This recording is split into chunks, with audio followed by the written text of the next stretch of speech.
The following video is unofficial and is no way linked to any of the actors or production companies. This is fan-based and for non-profit. We at Shorty O'Connell Studios do not own any rights to footage used. Please enjoy.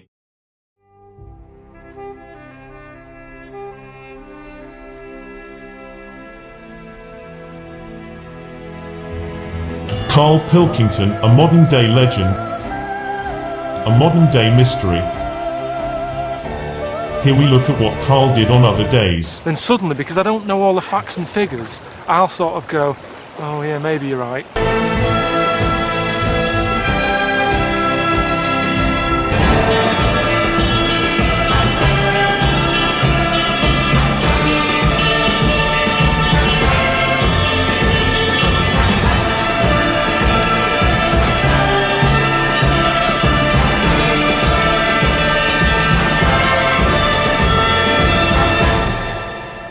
Forget it, it's not worth it.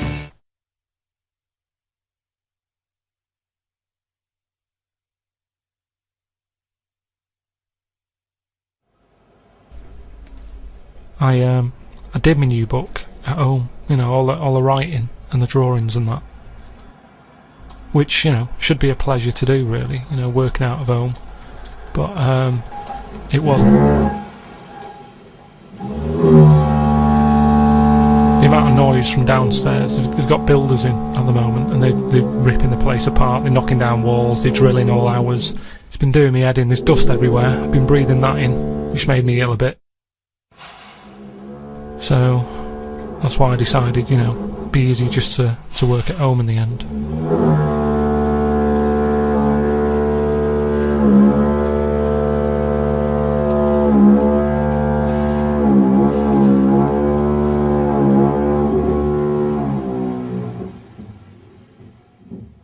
This week, a new exhibition at the Hayward claims to bring together the world's funniest art under one roof. Karl Pilkington went along to see if it could raise a laugh. I've always liked to do a bit of drawing, and I like looking at drawings. But art galleries, they do me head in.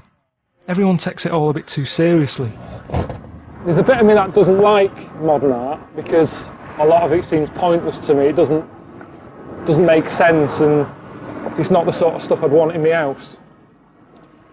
But I think part of that is because I live in a small flat anyway, so not a lot of modern art won't fit in it. The Hayward Gallery's got this new exhibition on that's called Laughing in a Foreign Language. I'm a bit worried though, because you know when people say something's going to be funny? It never is it? Anyway, I'm off to look around with the curator. She's called Mammy. I want to find out whether art can ever be funny. We brought together 30 artists from 20 different countries, trying to see how humor works in contemporary art context. You've had to laugh at this for it to get in here. I laughed so much on some of these works, first time I saw the work. But is anyone else laughing, or is it just you on your own laughing? No, other people are laughing as well. Are they? Yeah. All right. Yeah. Because you don't normally get laughter in a gallery, do you? Yes. That's one of my ideas, that I didn't want the contemporary art to be always complex and serious. Yeah. That means the clown is not wearing the shoes. I'm in the third room already, and I'm still not laughing. But she's loving it. It's all a bit awkward. That's what I think art is. It's stuff that you'd be happy having in your lounge. I see. No, I think that the art gallery, this is a place to experience something extraordinary.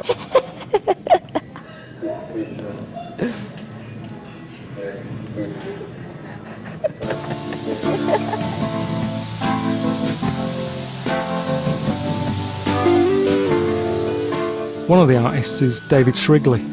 He's got loads of stuff on show. I mean, look at that lot. It's mental.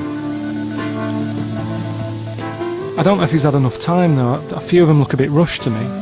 Hello. Hello. You're David? I am. And this is all your stuff? It is. Is that the best man you can draw? I can draw a better man than that. Yeah, certainly. You know, I went to art school and I can do all that kind of, you know, perspective. And whether you can kind of draw is neither here nor there. It's like being in a band and asking how well you can play the guitar. It's just like, well, You don't have to play the guitar that well. Does everything mean something here? Say like this one of the fella.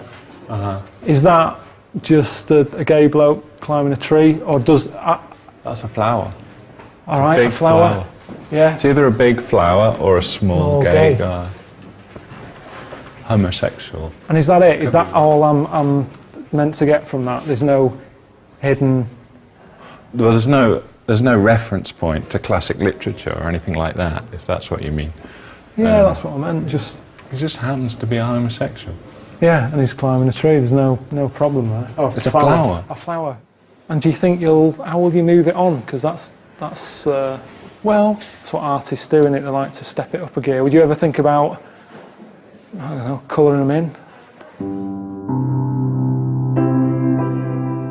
David had 2 big walls to himself, which seemed a bit unfair to me when Nedko, another artist, had come all the way from Bulgaria and he'd just been stuck in a stairwell. They've not even given him any paper. He just draws on the walls and sort of uses the shadows to help tell little stories.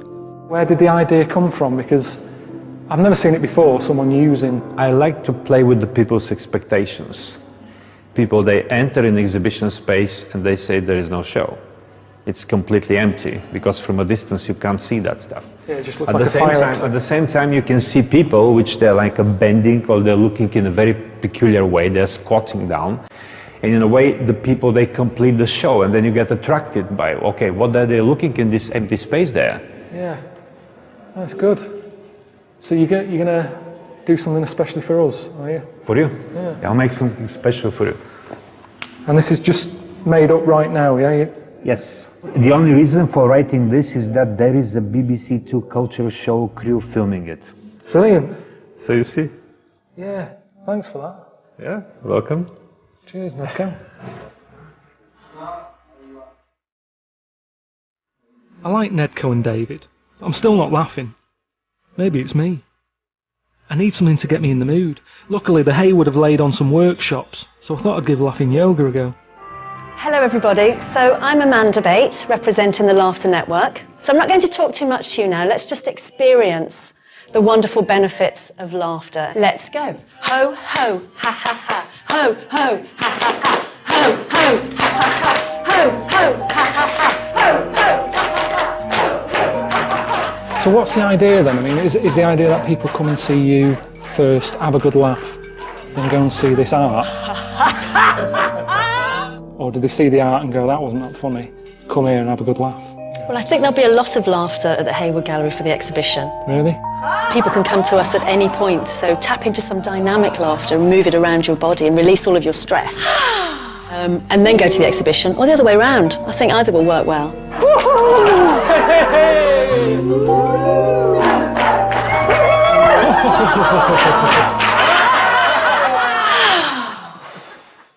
That was all a bit weird, and I'm still none the wiser. So I'm off to meet a comedian who's definitely funny, and he's quite good at art. He's even got his own exhibition. The thing down at the Hayward, it's art with a bit of humour. Yeah. Do you think that's possible? Yeah, definitely. And I think that if you're a comedian and you do art and people come to your exhibition, they're probably going to be slightly disappointed if it isn't a little bit funny. I don't know. I try to get really little simple things that are funny. Like I have a painting over there that's called No Yes, and I just like the fact that the 2 freakish sort of shapes are arguing with each other. And I just thought No Yes is the simplest way to express an argument. And it just because it's coming out of their faces, it looks quite funny. See, that's quite clever though, isn't it? It's not just daft. There's a lot of thought going into that, isn't there? Well, I always think that like with weird stuff and surreal stuff and nonsense stuff, people think it's just sort of random, but then actually, there's always quite a lot of thought that goes into stuff. Even with the bush, we don't just go in and go, let's make a man out of potato skins. We don't really do that, do you know what I mean? Although that is quite funny. But it's 'cause I've had a lot of practice. That was a bad example. Quite like to see a man made out of potato skins. I'm sure Mammy would like the potato skin fella for the Hayward. And I'm hoping that she'll like a little film that I made. Seems to make people laugh. That good? Is it alright if I sort of show bring it along tonight, show the critics, just see if... Yeah, sure, yeah? sure. Just see what reaction I get? Yes. Great. It's the opening night of the exhibition. I can't see anyone laughing, so I thought maybe this is a good time to show my work to some of the critics.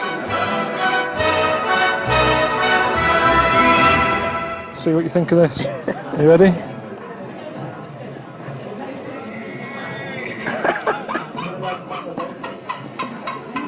Is that the sort of thing you could have on an exhibition like this? No, not really. Why? There's too much laughing in it. You experiencing misfortune is quite funny.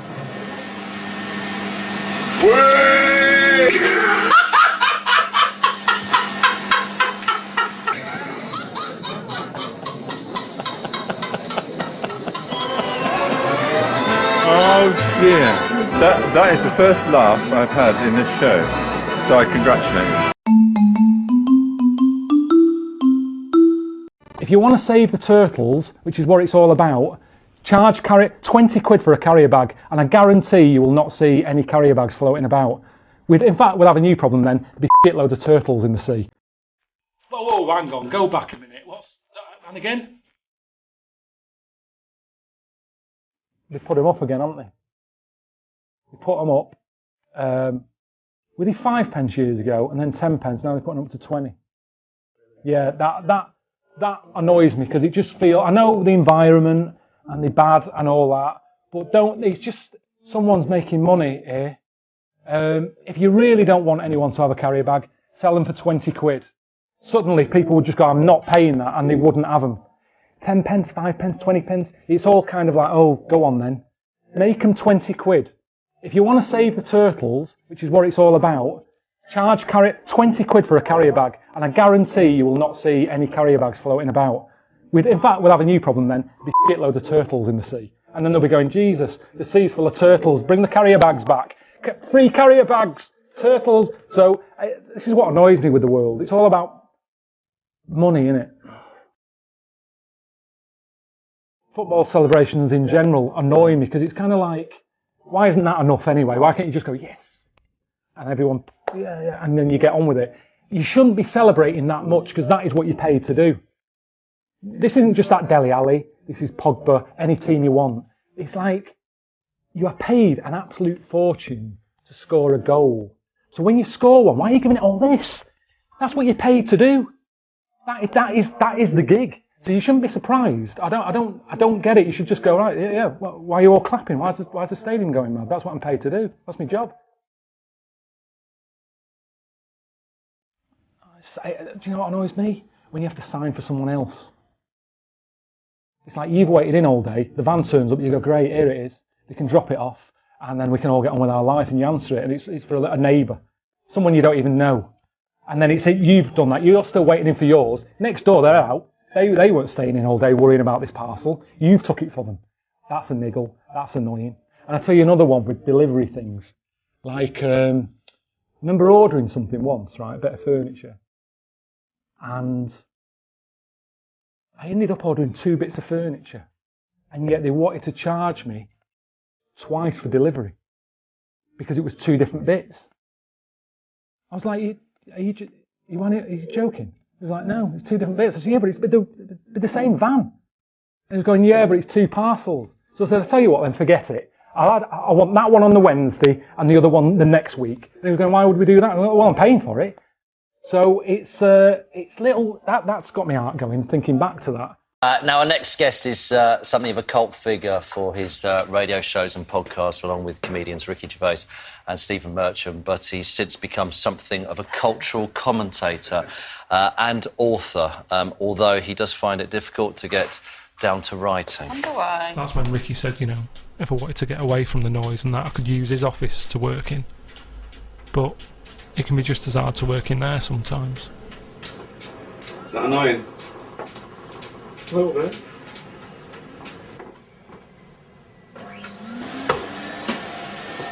Gotta keep it clean. Gotta keep hygienic, haven't you? You were complaining before that you were ill. So you keep your surroundings clean, then you will never get ill, will you?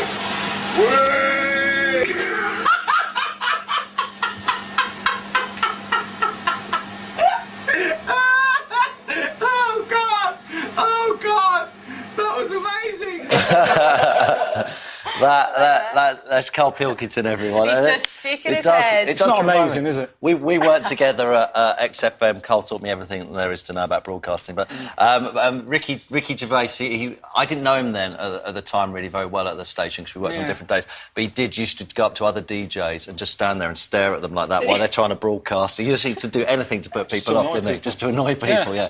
He's got that sort of personality. Oh, he's got it down to a T now. He's brilliant at it. Yeah. Years of honing. Oh, yeah. And it doesn't matter who you are either. You know, there's no sort of... it's not just kind of like, he's happy wrestling with me. He'll do it with whoever's around. So remember that if you have him on. Right, he will. That might be a bit disconcerting. Yeah. Now, just to tell the quick story before we get into talking about the book of your life. You worked at a radio station, XFM, and you were just a producer there, making jingles and stuff like that, and used to work a bit doing a show with me, didn't you? We used to get you in and have a bit of a laugh. And then you went off to produce Ricky Gervais, actually became funnier than Ricky Gervais. Well, he says that as well. Yeah, but he also says I've got a head like an orange. He so does. It's kind of, you know, it's kind of often. if you believe one thing, he says you've got to go with all of it. So I prefer not to sort of agree with him on that one. But yeah, it was just ended up being on the show, and he sort of, you know, I'd say stuff when the songs were on, and he'd say, "Put the mic on, say it." And I'd been a presenter years ago and got sacked from it. Had you? Yeah. Why? Why did you get sacked? Just sort of talking a lot, and you know, it was through the night, and I used to always think no one was listening and stuff, so I used to just chat away to myself. And then the boss sort of fired me, and that was that. So I didn't want to go on air again. Right. And then Ricky and Steve were like, "It'll be all right. You're with us now," you know. And yeah, it went on from there. But in fairness to Ricky, you know, you were just a producer. He's a massive star and becoming bigger and bigger whilst you're working on the show. And he gave you your you know, some airtime and also then let you become part of the projects, the podcast and everything else, kept picking you up everywhere. So in fairness to him, it's good because a lot of celebrity stroke comedians are very precious, aren't they? Won't let anyone come and take their limelight. Yeah, but how many people are happy to have like a vac on their head and stuff like that? It's kind of, you know, there's give and take. Yeah, you know. So yeah, it is good of him though, because I mean, without him, that book wouldn't have happened, and I mean, I wouldn't be sat here because I never wanted to do this. Do you know what I mean? It's not, no, seriously. This was never part of a dream or anything. Do you know what I mean? So it is weird. Are you still working with him? Yeah, I mean, I see him, like, I speak to him every day. He calls up every day just to see what I'm doing. Just to see what you're doing? Yeah, just what you're doing. And then the other day, he called up and he said, "Where are you?" And I was in Chalk Farm having a meeting, part of London. And he said, "Why don't you come round to the office?" So I said, "What for?" Because meetings with him are never proper meetings. Like I say, it's almost like I feel like his personal trainer. It's kind of, let's have a wrestle. So he called up and he said, "Come round." I was like, "What for? What are we going to do?" And he said, "Oh, we can have a meeting." And I thought, went along, and his office is in a really nice part of like North London. Dead quiet, trees and stuff, really peaceful. Considering it's London, it's nice. And I'm walking down this little alleyway to his office, and he "Stop! This is the round head police. Your head is too round," right? And this is like this really loud to the point of I was like, "How's he managed that?" And he'd fold up a piece of card and made like a megaphone. And people were coming out of offices and stuff, and road workers were stopping the work, going like, "Oh, what's that?" And that's all he wanted me around for. When I got in, I said, "What are we doing?" He said, No, I just wanted to do that." So that's, you know. He's just kind of he is like a playful guy, isn't he? Yeah, it sounds like it. I don't know. Because it's him, people go, "Oh, he's a laugh, isn't he?" But if he was just a bloke who was a plumber, you'd go, "He's annoying." I think that's the thing. He gets away with it. Is he watching this morning? I was doing a radio show once, and I said, and the question was, "What's the most annoying thing?" And people do it. He called in because he wanted to have a go about, because I love this subject. So many things annoy me, and just started battling them out. Really? It's brilliant. Yeah. Right, listen, let's talk about your book. It is funny. I've read it, and it basically is just the workings of your mind, which are quite strange. You look at things, and you look at them in a slightly different way. What is the idea of the book? Sum it up for us. What? I'd say what happened was when I was doing the radio show with Ricky and Steve, they, they'd throw stuff at me and I'd sort of be a bit confused by it. And they'd say, "Why don't you know this stuff?" I said, "I just don't know it. I've never learnt it." And they would started digging and finding out about my days at school and stuff. And they found out my exam results. I never picked them up when I left school, because I left a bit earlier than everyone else, because I thought I want to get a job before everyone else gets them. So I got a job, and then like years on, like I end up doing that, and they're sort of like, "How did you do at school?" And I said, "I don't know." And they called up the school and found out that I just got an E in history. That's all I got, GCSE. E, now you've got a book. Well, I know. Well, that's what made me do it, because I kind of thought, well, everybody does all the learning when they're younger. And it's not always the best time, is it? Because that's when you want to play out on your bike and all that. Yeah. So, but now I haven't got a bike. So it's like let's do the learning now. And I just sort of went out to museums and Is this art part galleries. of this quest for knowledge you did a TV series about it, didn't you? Well, I did a programme on Channel 4 just to find out if I'd be happier if I was really, really bright. You know, like I met Will Self, and he knows everything, doesn't he? But he always looks miserable. So I was kind of like, you know, is it worth sort of knowing more? And I mean, I found nothing out. It was just nice to meet a few people and have a chat about different stuff. So did you and Will get along then? I don't know. It was a weird sort of meeting. I don't think. I don't know. There might have been a crossover point where we agreed on one thing, but not really. We didn't really get on. But getting back to the book, what you're basically doing is you're going through a little journey of you've gone to the Natural History Museum, you've gone to see that funny Bodies exhibition. Yeah, bodies where he puts plastic in bodies. That was a bit weird. Wasn't It is I went weird. to see that as well. Again, what it's did a you bit. think about that? It's just. I mean, it's something to do with bodies, and I suppose the way that we're running out of land, aren't we, with buildings being built and people needing flats. So it's a different way of getting rid of dead bodies, I suppose. But it is interesting. Carlology. Yeah, I mean, it's. Would you have that done with your body when you're dead? No. Everyone looks the same though underneath. Seriously. Under their skin. Underneath, yeah. It's that whole beauty from within thing. Yeah. The interesting things where they show people like the bodies of sort of obese people or something, or the ones with smoked their lungs. Yeah, they've done that. Yeah. I mean, what's really annoying is there was a lot of like dead bodies who were doing stuff like he had them running playing rugby. Yeah. Or like that's the bit I didn't badminton. like, yeah. But it's what annoyed me is. Badminton. Well, I've never played rugby, and it's like this dead body is doing something I've never done. It's just. I thought I haven't lived yet. But, I do like the way your mind works. Do you get recognised now in the street? It does happen, yeah. But normally it's just people sort of point at the head.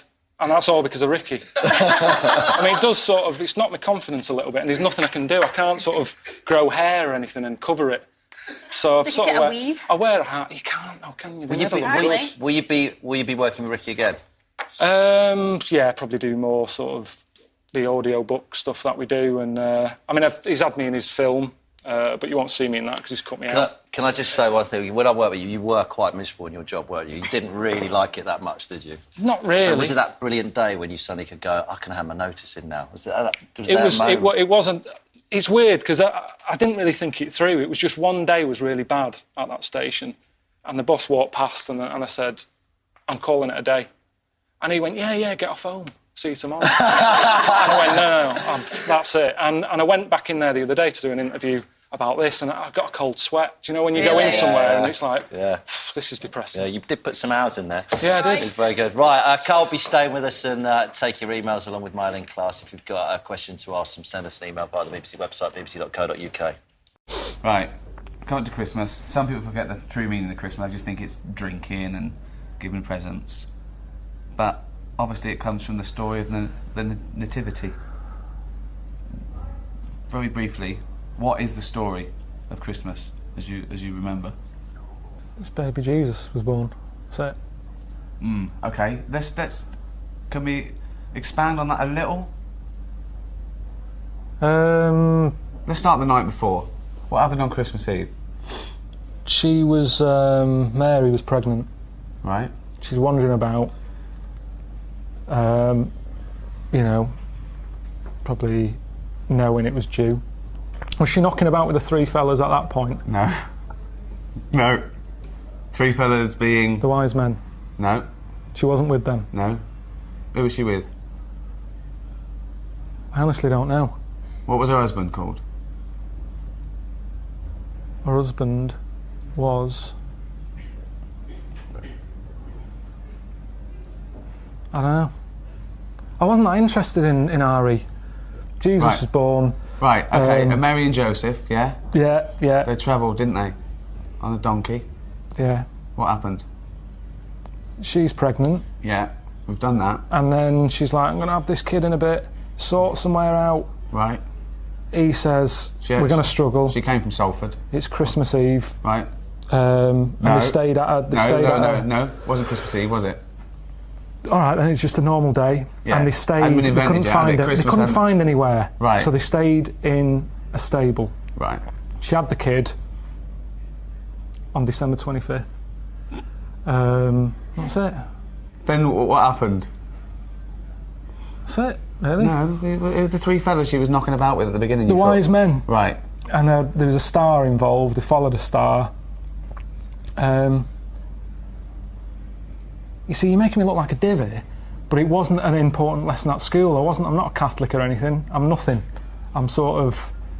My mum even said, she said, don't tell anyone that you're not anything.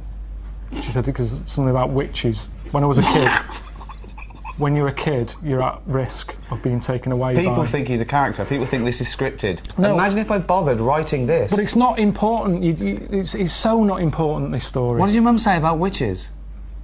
No, she just said don't go around telling people you're not christened or anything. Right. I did a Sunday school thing called Crusaders. Right. Joined that, but I just went on like the Friday when they had Sabutio, table football, and then they came knocking on the Sunday saying, come on, you've got to come with us. Right. And I went, and it was rubbish. There was no Sabutio. There's an old fella reading out a smelly Bible, really old books, and I hated it. I said, I'm not going on a Sunday again. So I used to just go on the Friday, and that is religion for me. There you go. I didn't need it. I don't need an old story. Final thoughts? What does Christmas mean to you then, Karl? If you don't like old stories, what does Christmas mean to you? Just look down and tell people what they should be thinking of this Christmas. What does it mean to you? It's hassle, isn't it, Christmas? Got to buy presents. The meal's alright, the food's alright. It's the best, isn't it?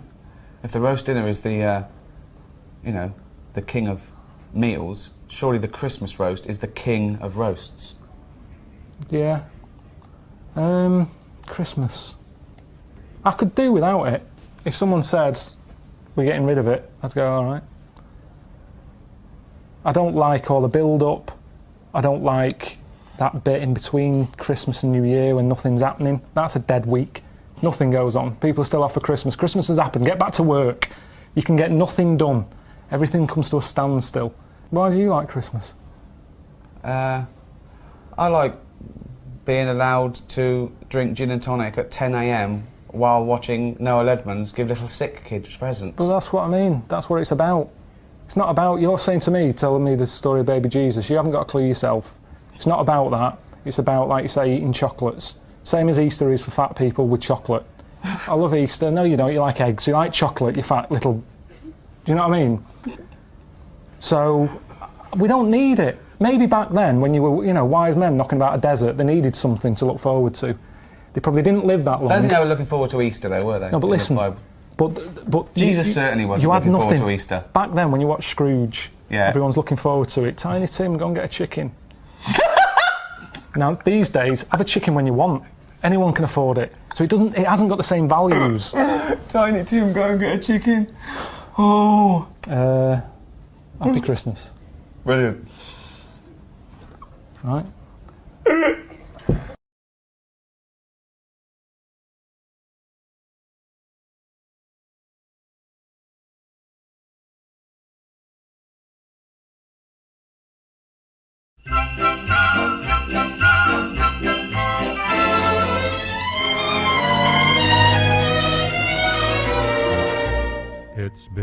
I always remember one Christmas. Right?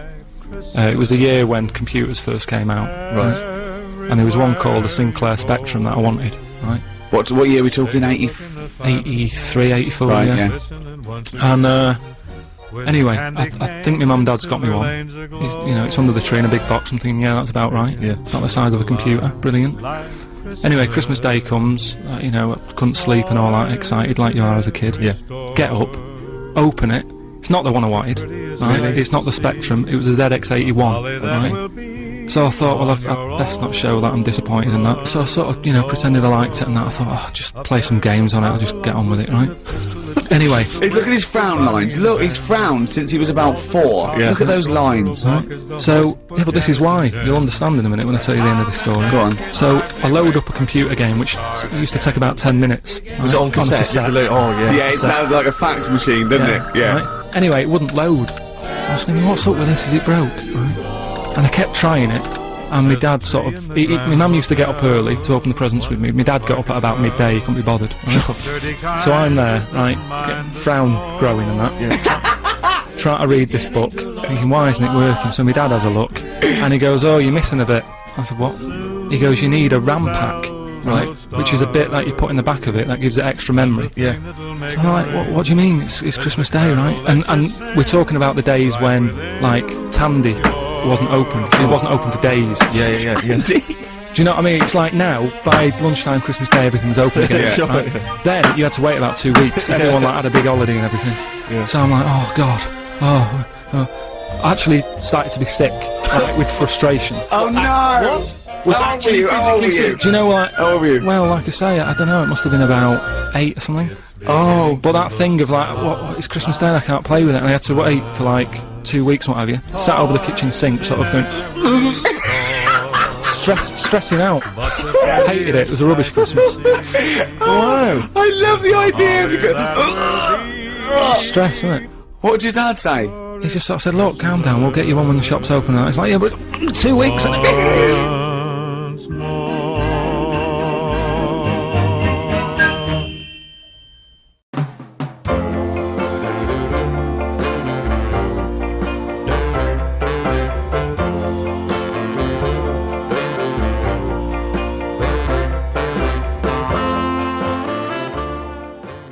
Karl and I worked together for the last 10 years on An Idiot Abroad and The Morning of Life, but this is the first kind of scripted project we've done together.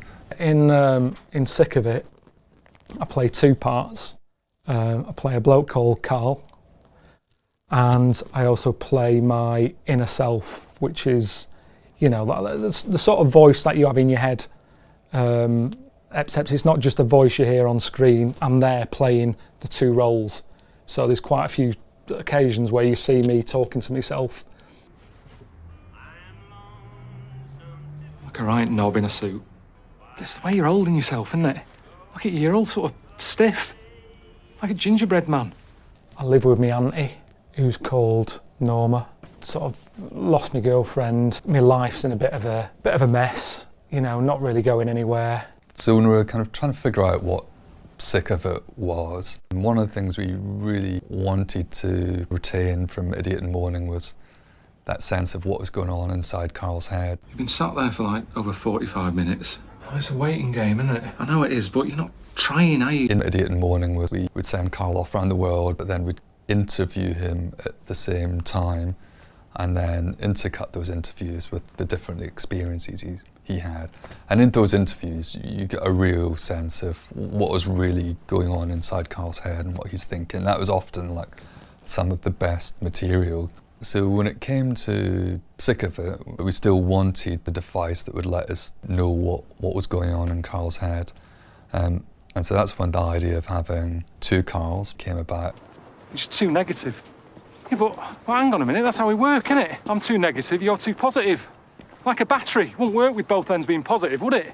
The inner self in the programme is, I mean, does everyone have this in their head? Is it normal? Like you kind of speak to yourself and you try and work things out, and you split in between doing the right thing to keep everyone happy, but then sometimes you're thinking something else, but you know you can't go with what your inner self is thinking because it's probably going to piss some people off. So it's a juggling act, and that's what it's about, really. The sort of relationship with inner self. It's this battle. It is quite a kind of high concept idea, and it would be easy to do it in a really gimmicky way. But we really wanted to feel as kind of natural as possible. That you'd see Karl, you'd see the inner self, the voice inside his head, but he would just appear as another character in the scene. You wouldn't kind of question it, you wouldn't be distracted thinking, oh, there's 2 Karls, because that novelty will last all of about 2 minutes. I didn't want that to get in the way of the characters and the story. That ended up being quite tricky at times, quite different to what Karl's experience on An Idiot Abroad and A Morning of Life was like. Those shows, he'd turn up in different countries, unbriefed, and just react to these different experiences in a really pure and honest way. So he was going from that to a situation where there'd be Karl, there'd be a body double of Karl, there'd be a separate acting double that he would act against. And so it was quite different for Karl, kind of having to do things again and again and again in a much more controlled way. Karl's performance always feels really real, it doesn't feel stagey. But if you'd seen the work behind the scenes, it's quite choreographed at times. I'm not a proper actor, so I don't do that thing, like Christian Bale. He's, for me, him, and who else is good? Tom Hardy, he's another one. They can just be someone else. They're proper. Whatever you want, if you want them to sound Scottish, Irish, Polish, they can do it all and you believe it. You don't sort of go, oh, that's a bit, why is he, oh God, that's bad, isn't it? That's terrible, that accent. I can't do any of that. The way I'm sounding now, this is what you get for 6 episodes, 22 minutes each, twice. Even me and herself sounds like this. We could have made that more interesting, sort of made him a little bit sort of Irish or something. What you doing there, Karl? But see what I mean? You don't buy that. It's shocking. So I just have to, at the end of the day, you play to your strengths, don't you? And this is it. Like I say, I'm called Karl in it. Couldn't even go off line there, really, because I tried that when I was younger. Tried changing my name when I got bored of being called Karl. And I asked my mum and dad to call me Brett because I just liked the name. And they did it. They did it for a day or something, and I actually forgot. They were calling me, they were going, Brett, and I'd forgot that I'd asked them to call me Brett. So that's what it would be like in this. If I was called, I don't know, Wayne or something, I couldn't imagine being Wayne. That's how much of an actor I'm not. I'm not a Wayne. In my head, why am I called Wayne? You don't have to be called something else. Just go with Karl. For me, Bruce Willis could have been called Bruce in Die Hard. He's called John McClane in it. What does that add? Just call him Bruce. Tom Cruise in Mission Impossible. I don't even know what his name is in Mission Impossible. I don't think it's important. He could have been called Tom. There's no reason why he just couldn't be called Tom in everything.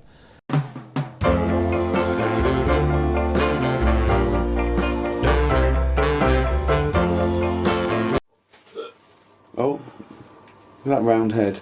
We've just done a little show for Enemy Radio launch, haven't we, Karl? Steve there, Steve Merchant. Very important cog in this big wheel. Yeah. And he's off to New York now, bit of a player. You bloody know it, mate. Yeah, I just got to shoot over to the Big Apple and see what's going on over there. Probably getting a... hey, talking of music, probably getting a big yellow taxi, Johnny Mitchell. Yeah, and maybe cruise down to the Bronx. Across 110th Street? Across 110th Street. Yeah. Well, don't forget, be careful, don't get an 8th Avenue freeze out. Oh, okay. Springsteen. Yeah, that's Bruce Springsteen. And Broadway, The Clash. By The Clash. Bad Apple Gas, Cat Stevens. Yeah, yeah. I bet, guess what, there's going to be No Sleep Till Brooklyn. Beastie Boys. Beastie Boys. Karl, any New York related pun song titles?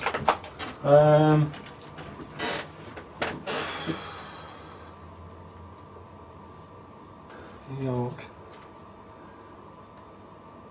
Not New York or anything with New York, that's too it. It's just something a little bit more lateral.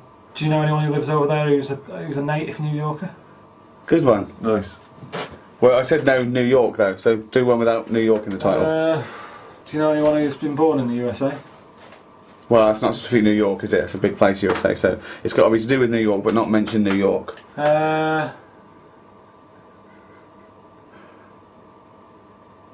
Well, so it's a... They're living in the city. Well, that's any city. That's any city. Said. Yeah, but it's any city. It's got to be. This is exhausting. Well, think. Positively 4th Street. We just said loads there. Yeah, well, you've had first dibs. Hang on a minute. world.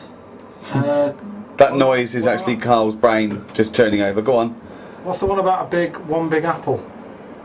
That's what's one. That the world is. Yeah. Right, I know what he's thinking of. The world is just a great big onion.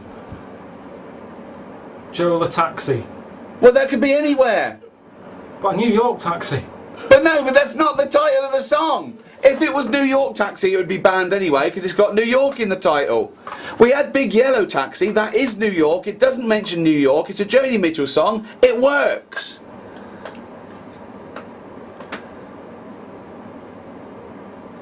Is that picture now on a freeze print? What are the other streets? Oh God!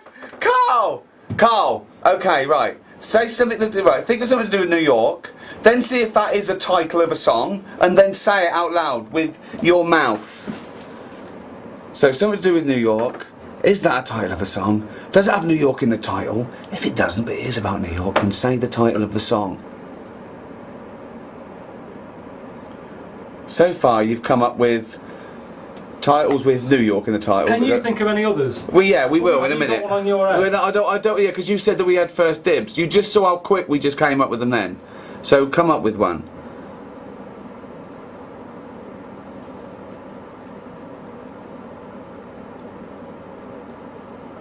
What's the name of the statue?